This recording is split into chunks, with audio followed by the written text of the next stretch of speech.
All right, so here we go. We got the book. We have Paul Knepper here. Hi, Paul. Welcome to the show and Bad Weather fans.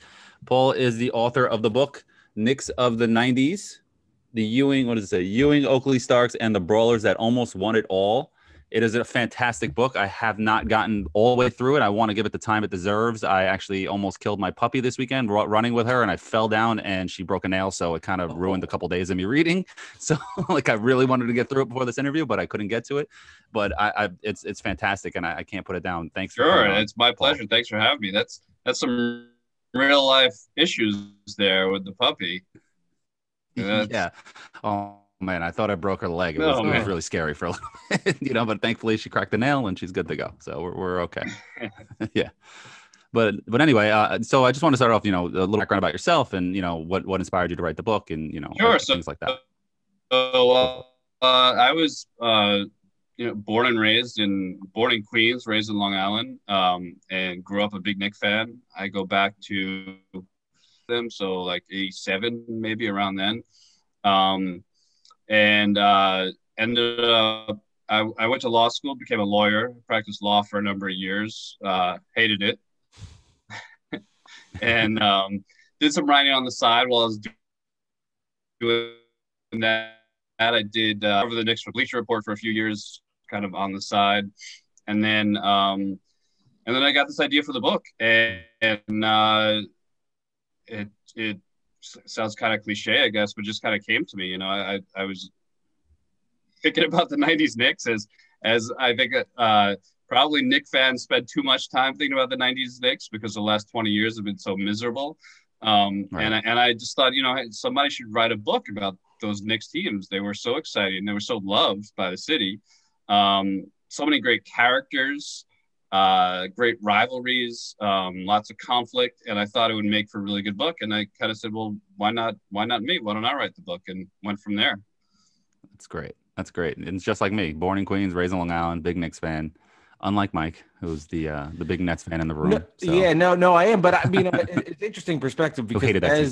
as somebody that like I grew up in New Jersey, and I was even though I was in New Jersey, I was surrounded by Knicks fans left and right, and Chicago Bull fans, obviously with MJ in that time in that era. So it was always interesting, like from my end, understanding like the lore, the love of the '90s Knicks. But truth be told, even when I was I was born in '83, so some of those teams in the '90s, I didn't like despise the Knicks, but there was always, Paul, like a respect on my end. Like when I would see the Knicks playing the Cavs, playing the Bulls, playing the Pacers, it was a sense of jealousy, but it wasn't a sense of like hatred. So I could only imagine, like as a Knicks fan writing the book, and as somebody that's Alex being a Knicks fan, like the love and enjoyment that just came out of getting to look back at all those amazing characters.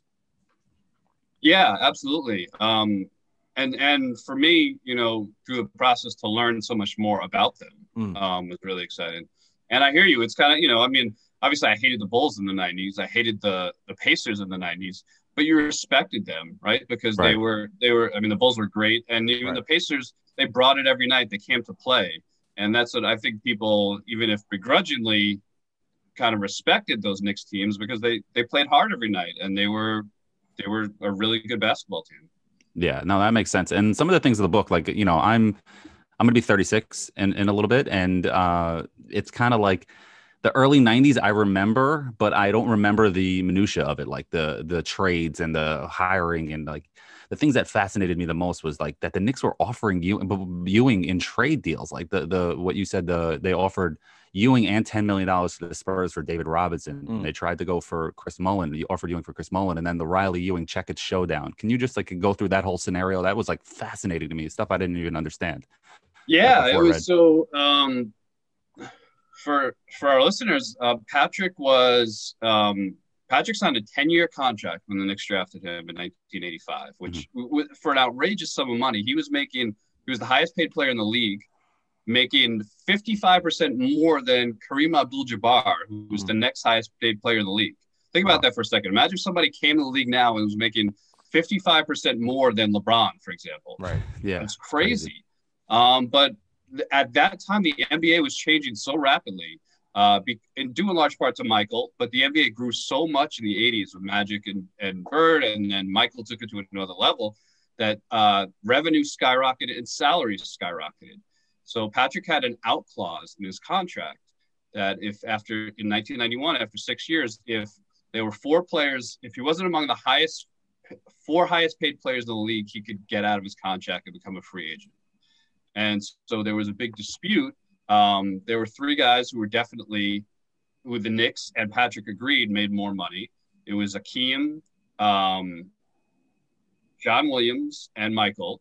And then there was a discrepancy over the 4th. The 4th was Larry Bird, whose salary was below Patrick's, but he had a huge signing bonus that year, a deferred signing bonus, which collectively was a lot more than Patrick's. So the Knicks and Patrick disagreed about this. Patrick desperately wanted out of New York. There had been tremendous turnover. I think it was in his first 6 years, he had 5 coaches, 3 different general managers. Dave Checketts, when he got the job of president, he spoke to Patrick and he compared it to talking to a foster child who had already lived in several different homes. Like there was a major lack of trust and no sense of stability. And because there'd been so much turnover and some bad trades as well, Patrick felt that the Knicks just weren't going to win anytime soon. And so he wanted out. And it wasn't, I think he liked New York. I think he just felt this franchise isn't going anywhere, and I'm approaching 30, and kind of like LeBron leaving for Miami. Like, I don't want to end up, I don't want to end up without a championship in New York. So at that same time, Checketts was bringing in. Checketts had just became president of the Knicks. And he was trying to bring in Riley, but it was this weird little dance because Riley only wanted to come if Patrick was going to be there, and Patrick didn't want to be there. Right. And so Checketts is trying to reassure Riley that Patrick is going to stay, and Patrick is pushing them to let him go. And so the Knicks did, before Checketts got there and after Checketts got there, they entertained trade offers. Patrick was out there. He was available. Now they wanted a lot for him. And ultimately didn't get the offers they received. But as you pointed out, Checketts told me he flew down to San Antonio and offered the Spurs Ewing and $10 million for David Robinson, which $10 million in 1991 for a small market team was actually a significant sum of money. It sounds minuscule now, but back then when the league wasn't as big as it is now and in a small market, that was a lot of money, but they turned him down. And ultimately, I think they Patrick lost his case to become a free agent. So he was still tied to the team, and they worked things out. I think Riley helped win him over. Riley helped convince him that he could win there in New York too. Yeah, it's funny if you were to take the approach of today's NBA, like Ewing would have been. I mean, he would have figured out a way to get out of there, and the contract would have been different, but there would have been assets and picks and. You're rewriting history just so how different today's NBA. But to play to your point, Paul, these experiences, taught players in the future about, like, now we see these contracts that are 2, 3, 4 years and how different the CBA is, that guys learn from this experience. Yeah, absolutely. I mean, it was a different league in so many ways. Well, can you imagine if today, like, the Dolan can go around and throw like $50 million and Bobby Portis and go trade for, somebody like Devin Booker or something like that, in a small market, you know what I mean? Like, that's crazy that you can't, that was actually possible back then. To me, that was like fascinating to me, and it's reading about how, like, Riley really, like, not only just taught them how to be a team, but, like, he would, like, mentally, like, focus them, and how it would be like they were like a band of brothers sort of thing. Like, we're in the foxhole together. Like, this is your teammate. Like, even if you got into a fight, like the amount of fights that you describe, like where Oakley and X-Man got into fights in practice, and, like, these weren't just like pushing and shoving. These were like actually like coming to blows, like, and then nobody heard about it. You know what I mean? Or, like, if imagine like Bobby Portis punched what's his name? Miritic in the face, in the jaw, and he was like the worst guy in the world. You know what I mean? This was just like a Tuesday in the NBA in the late 80s, It's true. Like, can you describe that, like how Riley really, like, motivated this team, and, like, how he was, like, in practice and before games? Yeah, Riley was unique. It still is, right? And he's one of the most successful coaches, executives in league history, and for a reason. He's a really unique guy. There was no let up with Riley. He was, a lot of people said how he was just the most focused person they'd ever seen, and it was 24/7. He never relaxed, he never let up, and he never let up on his players.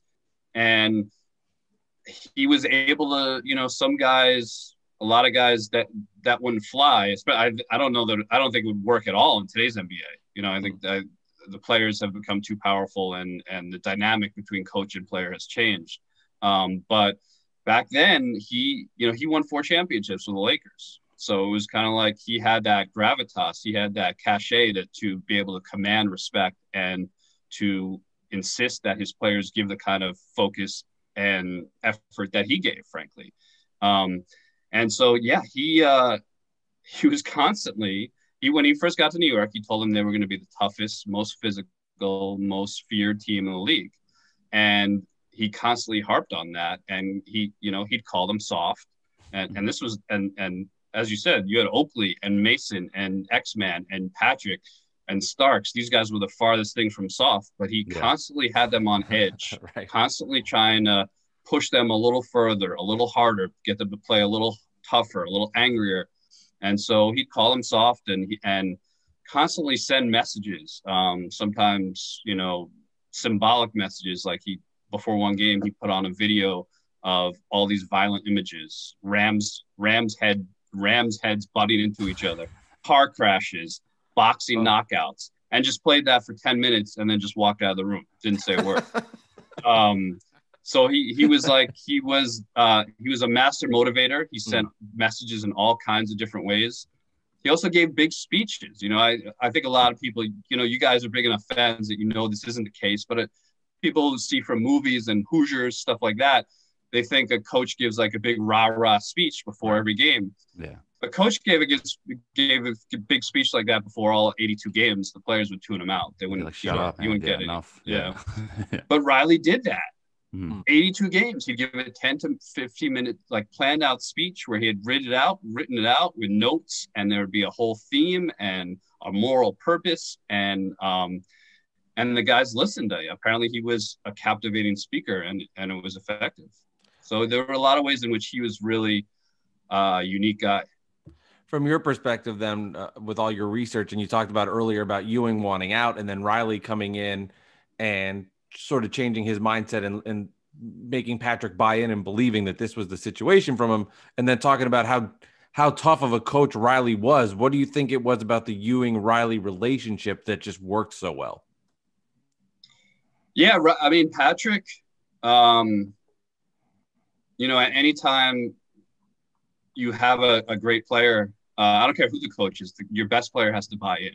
Right. And that was a lot of the reason you look at San Antonio's success. I mean, yeah, Pop was obviously his legendary, fantastic coach, but he always talked about how Tim Duncan and David Robinson were willing to be coached. And Patrick was willing to be coached. I think he realized early on that, first of all, he came from a line of disciplinarians. He had Mike Jarvis was his high school coach and was a pretty strict coach. John Thompson, of course, at Georgetown was very strict with him. So I think he grew up kind of accustomed to that and was willing to be coached by a strict coach like that. And then I think, of course, Riley had that championship pedigree. And I think Patrick believed that, Riley could bring him to the promised land. And first and foremost, Patrick wanted to win. And so he wanted to win, and he bought into what Riley was doing and believed Riley could get him there. So I think he would have run through a wall for Riley.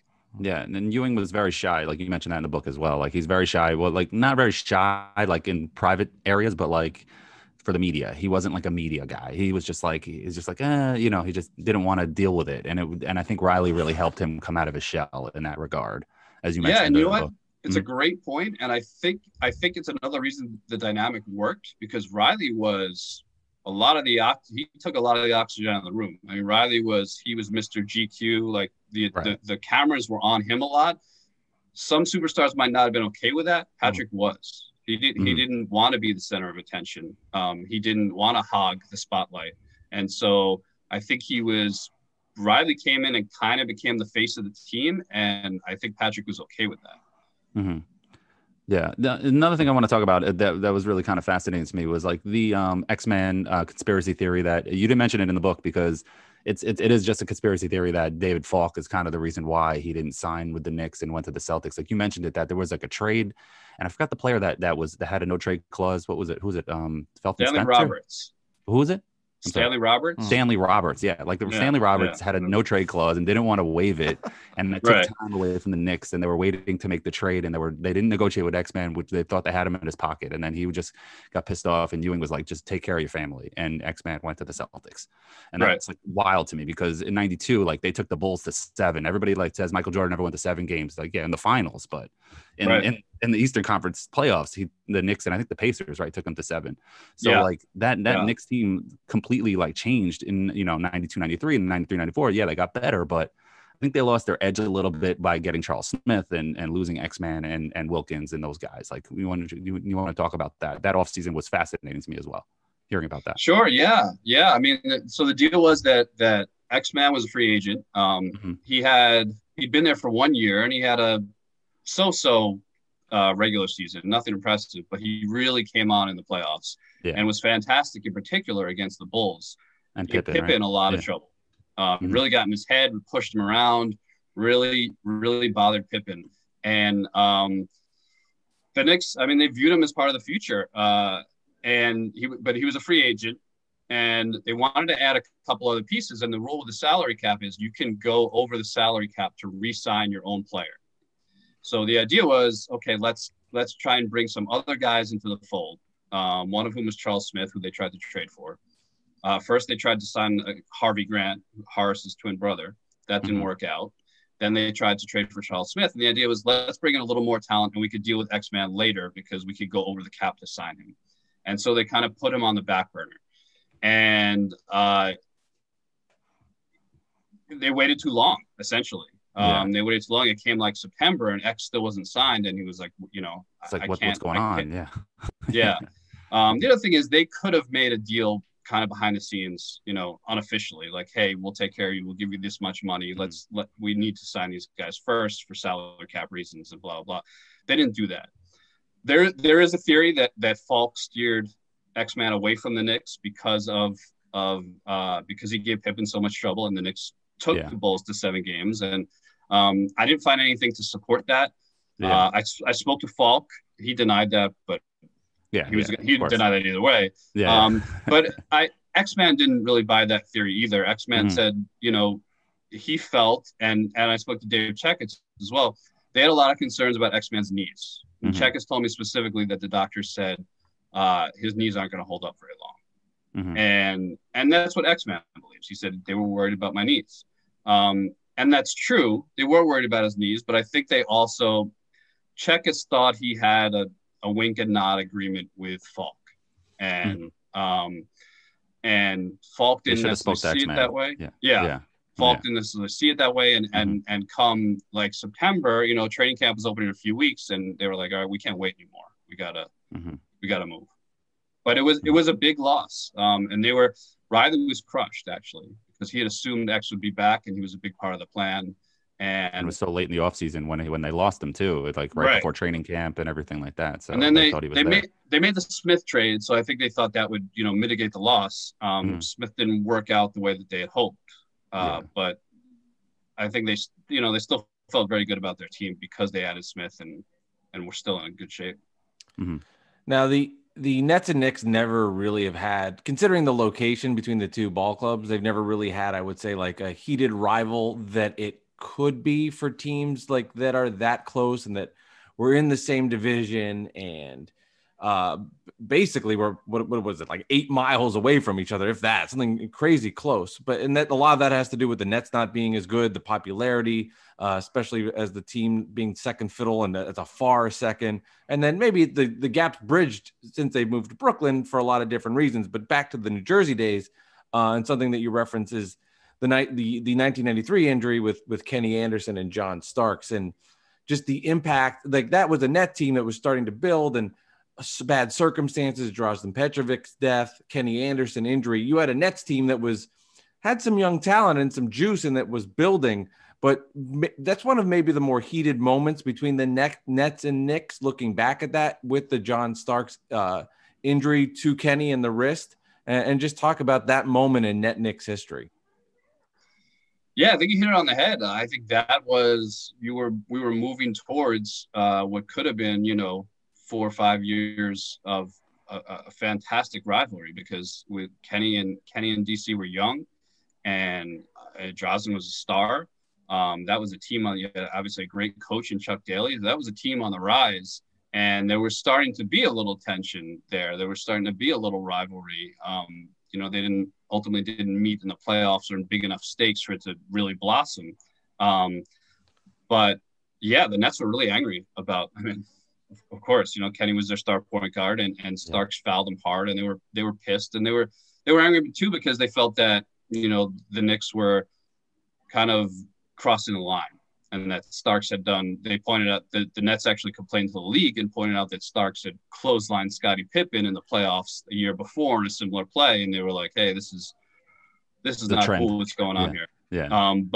I think you make a great point. It's a shame that obviously Drazen was tragic, but we were on the road to what could have been a really good rivalry. Yeah. Because look at, I grew up on Long Island, and not anymore, but as a kid, I enjoyed hockey, and like Islanders, Rangers, that was crazy back in the day. I mean, the intensity there was unbelievable. And even the Devils in there too. Yeah. And hockey's a different sport, but you could see, as you pointed out, Mike, they were in the same division. Right. So, they played obviously many times a year, and could have been competing for the Atlantic Division crown. And it's a shame that never really materialized.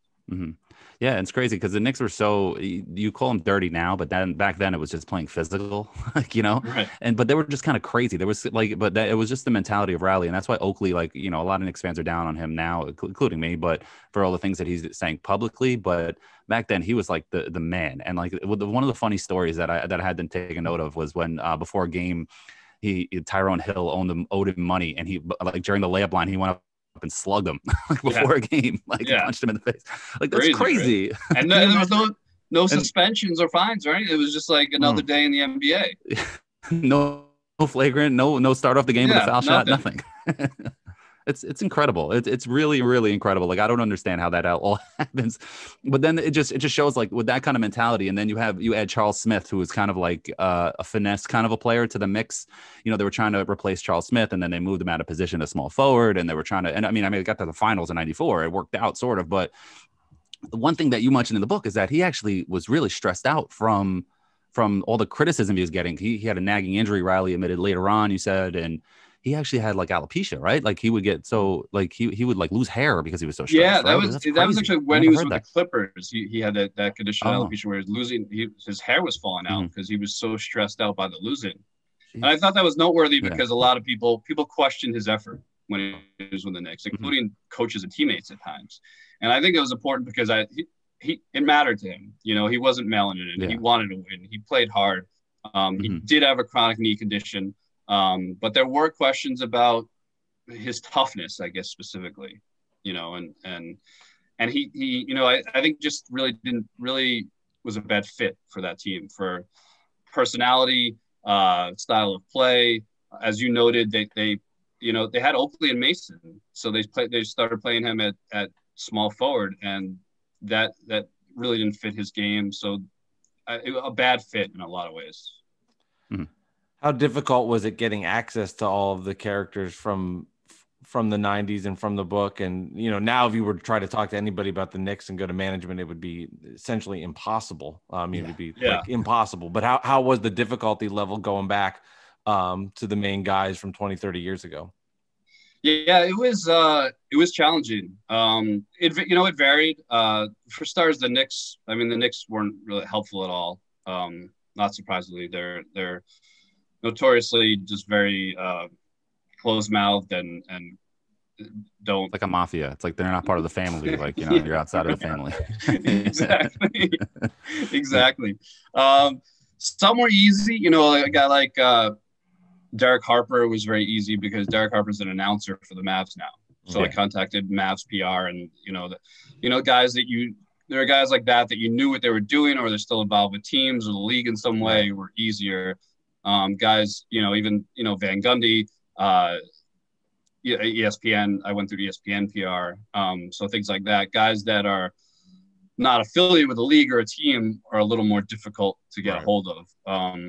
Like Oakley was a years-long pursuit.